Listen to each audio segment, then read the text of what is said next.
12వ అధ్యాయము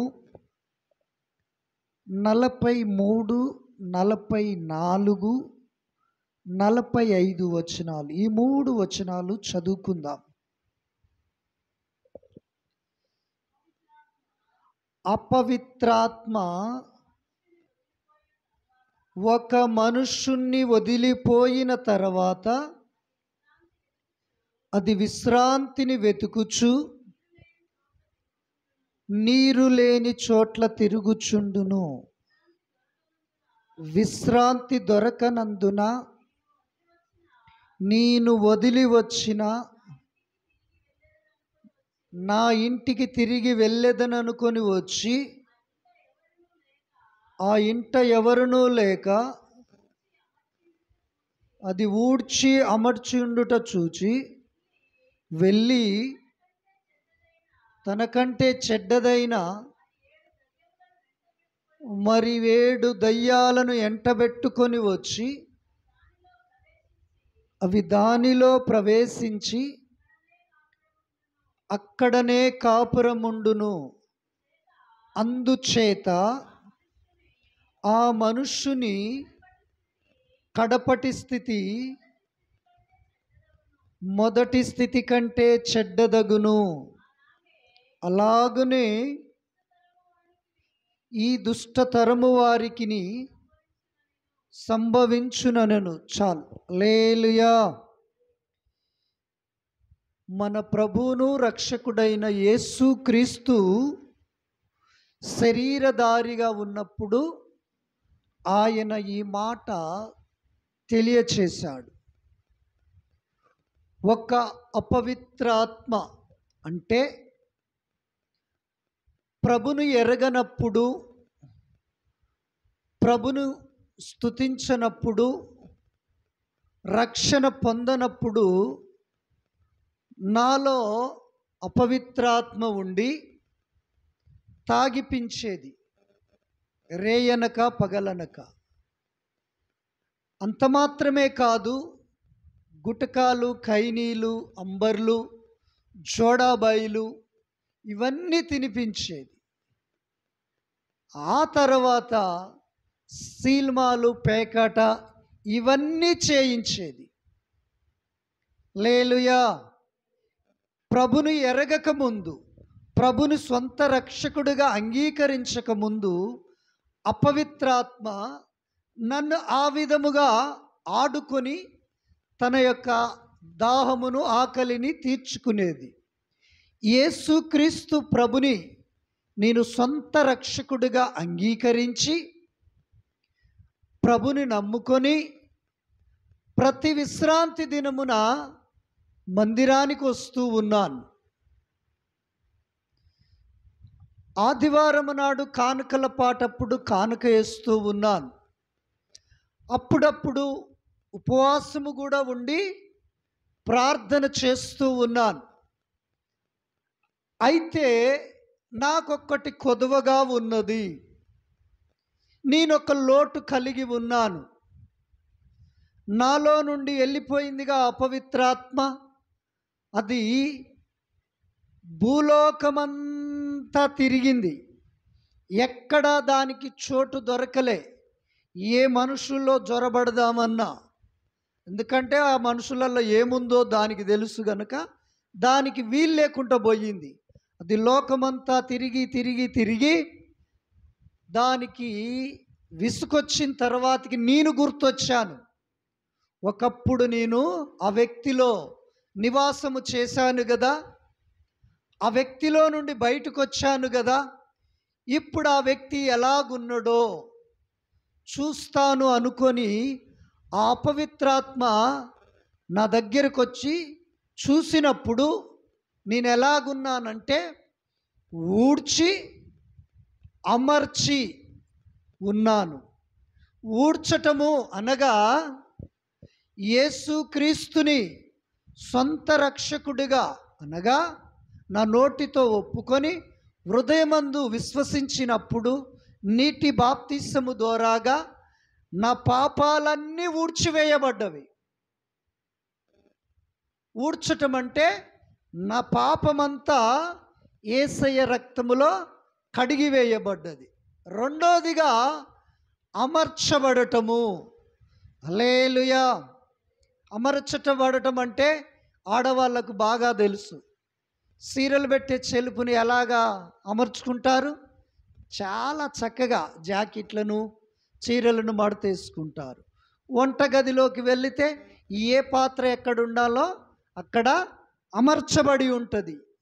నా బ్రతుకులో కూడా ప్రార్థనతో నేను అమర్చబడి ఉన్నాను, ఉపవాసముతో అమర్చబడి ఉన్నాను. కానుకలు అవి ఏదో చిన్న చిన్న వాటి ద్వారాగా నేను అమర్చబడి ఉన్నాను. అప్పుడు అపవిత్రాత్మ నాలోనికి వచ్చి తొంగి చూసినప్పుడు అప్పుడు అది అనుకుంటుంది కదా, ఓహో ఈయన ఊడ్చి అమర్చబడి ఉన్నాడు గనుక నా వల్ల కాదు, ఈయనలో ఒకటి లేదు గనుక నేను వెళ్ళి ఇంకా 7 దయ్యాలను తీసుకొని వస్తానని ఆ దయ్యం వెళ్ళిపోయి, మనకైతే ఫ్రెండ్స్, స్నేహితులు, దోస్తులు ఎలాగుంటారో దానికి కూడా ఉంటారు. మీకున్నారా ఫ్రెండ్స్? మీకు దోస్తులు ఉన్నారా? స్నేహితులు ఉన్నారా? ఉన్నారు. అలాగనే దానికి కూడా ఉన్నారు. ఇగో ఒకప్పుడు నేను నివాసము చేశాను, ఒకప్పుడు నేను కాపురం ఉన్నాను, ఆ ఇంటికి పోదాం వస్తారా అంటే అవి కూడా ఓకే అని ఆ దయ్యముతో పాటు వస్తవి. వచ్చినప్పుడు ఆ 1, 7, 8 అయినవి కదా. అప్పుడు నాలో ఏమీ లేదంటే నీరు లేదు. నీరు దేనికి సాదృశ్యం అయ్యా అంటే పరిశుద్ధాత్మకు సాదృశ్యం. నేనిచ్చు ఈ నీళ్లు తాగువాడు ఎన్నడును దప్పిగొనడు, వాని కడుపులో ఊరేటి జీవజల నదుల వలె పారును అని దేవుని యొక్క లేఖనాలు సెలవిస్తూ ఉన్నవి. గనక నా ప్రియమైన దైవ జనాంగమా, సంఘబిడ్డలారా, మనకు పరిశుద్ధాత్మ అవసరమై ఉన్నది. నువ్వు అనుకోవచ్చు పరిశుద్ధాత్మ నాకుందని. పరిశుద్ధాత్మ మనలో ఉంటే ప్రార్థన అంటే భయపడము.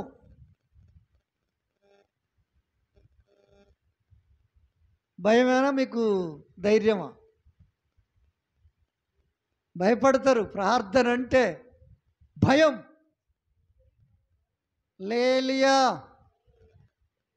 కనుక ఆ 1, 7, 8 దయ్యాలు నాలోకి వచ్చినాయి అనుకో, నేను ఎలాగుంటానంటే నా పరిస్థితి చాలా దారుణంగా ఉంటుంది.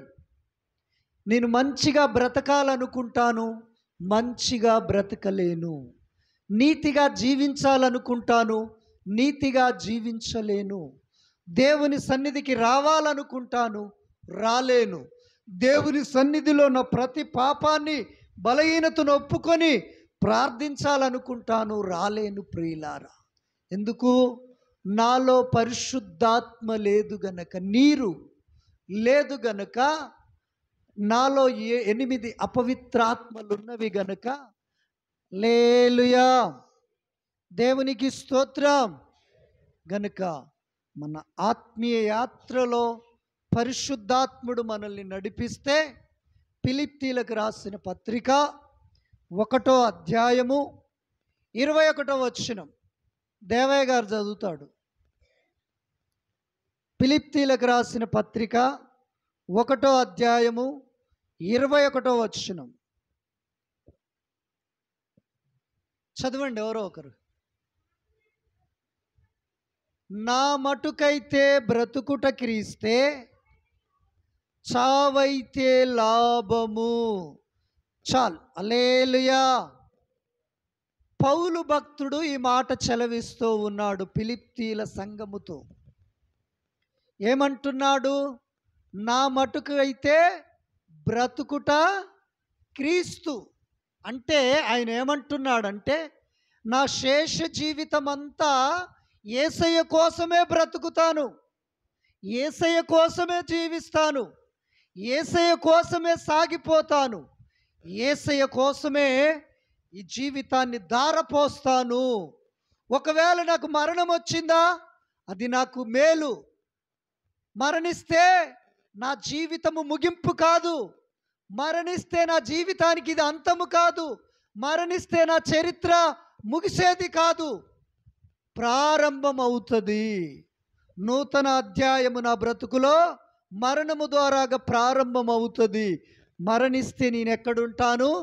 యేసయ్య దగ్గర ఉంటాను అని పౌలు గారు చెప్పుతూ ఉన్నాడు.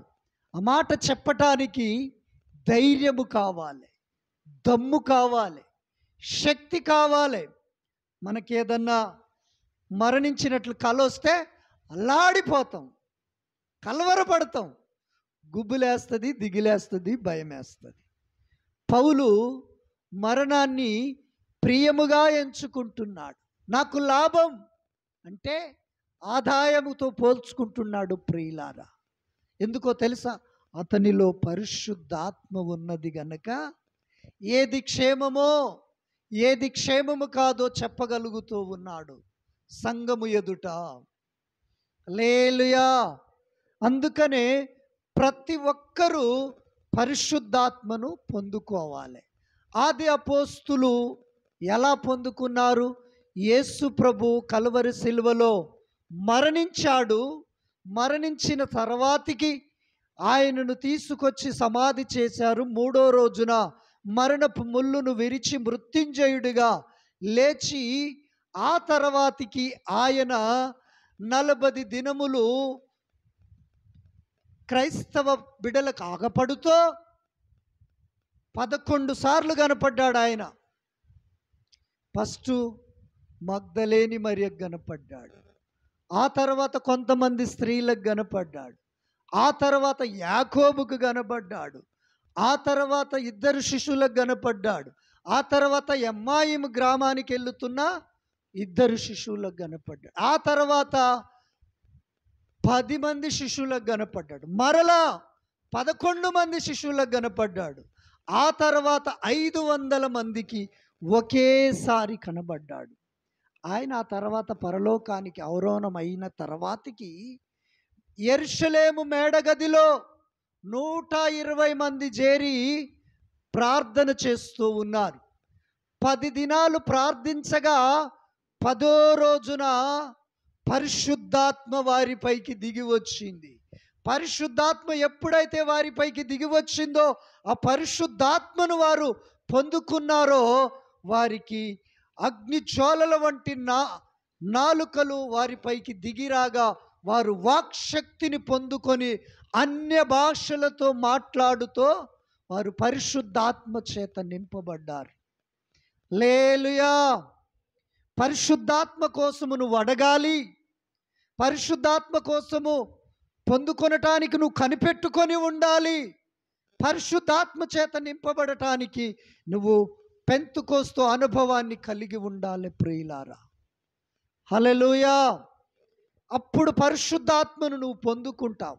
ఆ పరిశుద్ధాత్మ నీలో ఉంటే మందిరం అంటే నీకు భయమేయదు, మందిరం అంటే నీకు గుబులేయదు, మందిరం అంటే నీకు దిగులేయదు, మందిరం అంటే నీవు వెనక అడుగు వేయవు. ఎందుకో తెలుసా? నీలో పరిశుద్ధాత్మ దేవుడున్నాడు గనుక క్రొవ్విన లేగ దూడవలె గంతులు వేయించుకుంటూ దేవుని సన్నిధికి నడిపిస్తాడు నిన్ను. హల్లెలూయా. దేవునికి స్తోత్రం. గనుక నా ప్రియ దైవమా, దైవ జనాంగమా, పరిశుద్ధాత్ముడు నిన్ను సత్యము నుండి సర్వసత్యములోనికి నడిపిస్తాడు. గనుక నీవు నేను ఆత్మను పొందవలసిన వారమై ఉన్నాం. పరిశుద్ధాత్మ అవసరమై ఉన్నది. ఎప్పుడైతే ఈ యొక్క పౌలు సౌలుగా ఉన్న దినాలలో క్రైస్తవులను హింసించేవాడు. ఎక్కడ కూడికలు జరిగినా అక్కడికి వెళ్ళేవాడు, ఎక్కడ ప్రార్థనలు జరిగినా అక్కడికి వెళ్ళేవాడు, కొట్టేవాడు, తిట్టేవాడు, హింసించేవాడు. భయంకరముగా క్రైస్తవులను వేదనలకు గురి చేసిన వ్యక్తి. దమస్కు వెళుతూ ఉన్నాడు. దమస్కు వెళుతూ ఉండగా అక్కడ క్రైస్తవులు ఉన్నారు. వారిని చిత్రహింసలు పెట్టడానికి నాకు అధికారం ఇయ్యమని ఒక తాకీలు తీసుకొని సౌలు కొంతమంది వ్యక్తులను తీసుకొని బయలుదేరుతూ ఉన్నాడు. మార్గ మధ్యములో ప్రభు అతన్ని దర్శించాడు. సౌలా, సౌలా, ఎందుకు నన్ను హింసిస్తున్నావన్నప్పుడు నీవు ఎవడవు అని సౌలు ప్రభుని అడుగుతాడు. నువ్వు హింసిస్తున్న యేసుని నేనే అని ప్రభు మాట్లాడినప్పుడు ఆ వెలుగును చూసినప్పుడు సౌలు 2 కళ్ళు పోతవి. అప్పుడు ప్రభు చెప్పుతాడు, నువ్వు దమస్కులో తిన్నాననే వీధికి వెళ్ళు, అక్కడ ఉండుము అంటాడు. అక్కడికి వెళ్ళి సౌలు ఆ తిన్నాని వీధిలో ఒక ఇంట్లో చేరి ప్రార్థన చేస్తూ ఉంటాడు.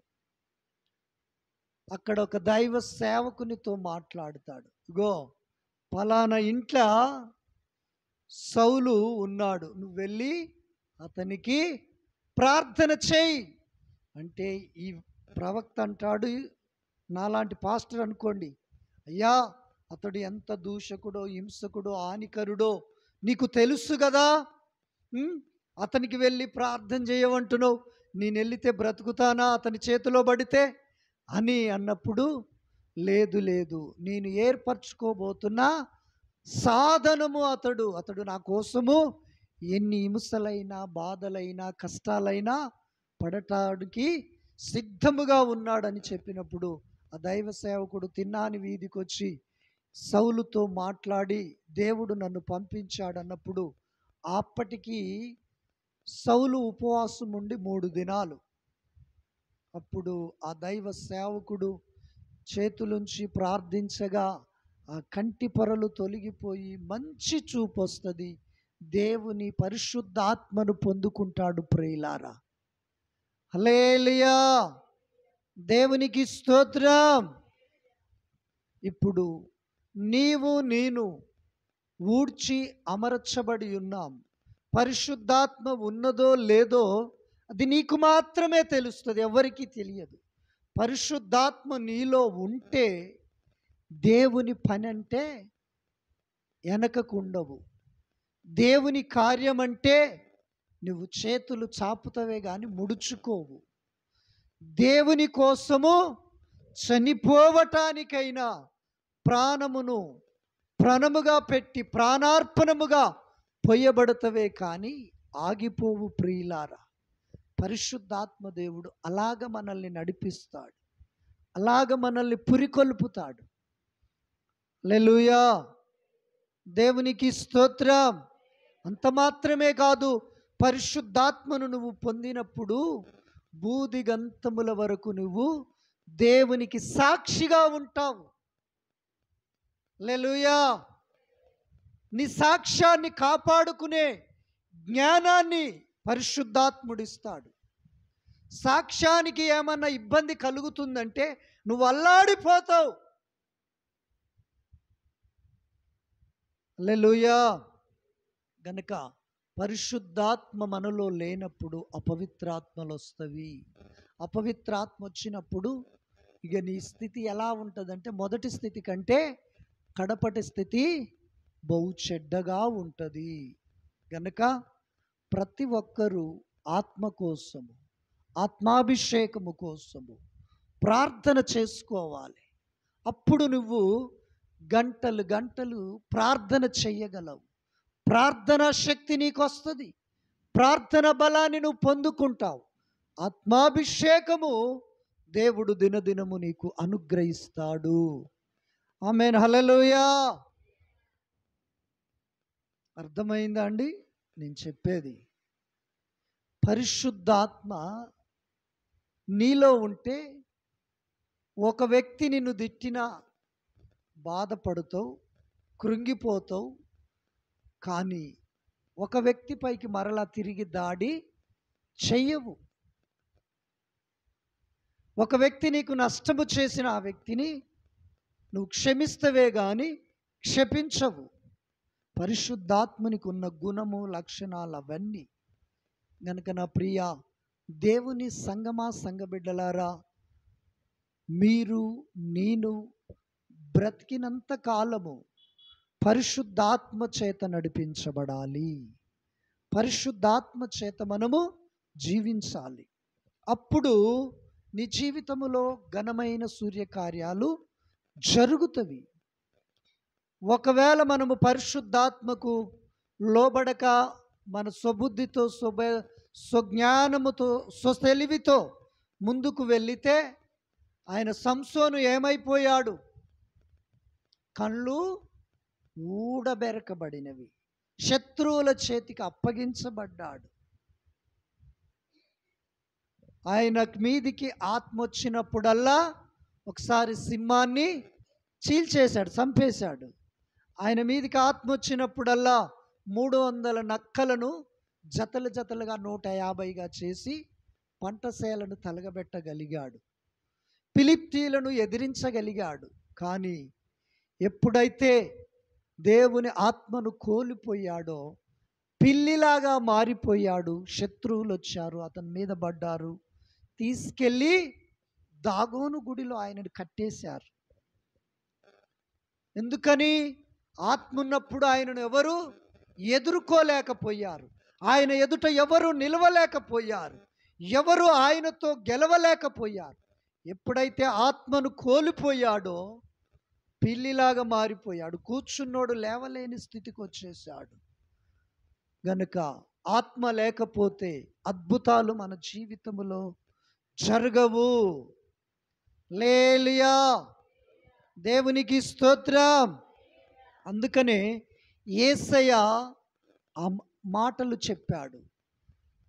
ఒక అపవిత్రాత్మ ఒక మనుష్యుణ్ణి విడిచి వెళ్ళిపోయిన తర్వాతికి అతడు ఊడ్చి అమర్చి, అంటే ఇల్లుగా పోల్చాడు. మనల్ని ఏం చేశాడు?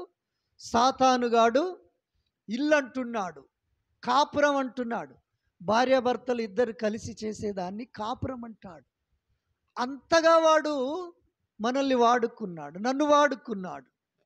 హల్లెలూయా, విడుదల పొందాను. దేవుని కృప ఈనాటికి సహాయము చేశాడు. హల్లెలూయా, దేవునికి స్తోత్రం. కనుక నా ప్రియమైన సంగమా, సంఘ బిడ్డలారా, ఎందుకో తెలుసా? ఎవరైనా చనిపోవాలంటే అక్కడికి నడిపించాడు పరిశుద్ధాత్మ దేవుడు.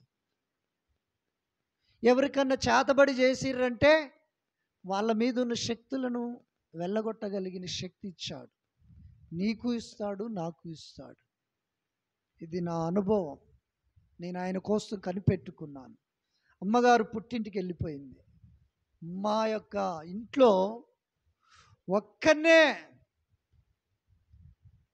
ప్రార్థన చేస్తూ ఉన్నాను.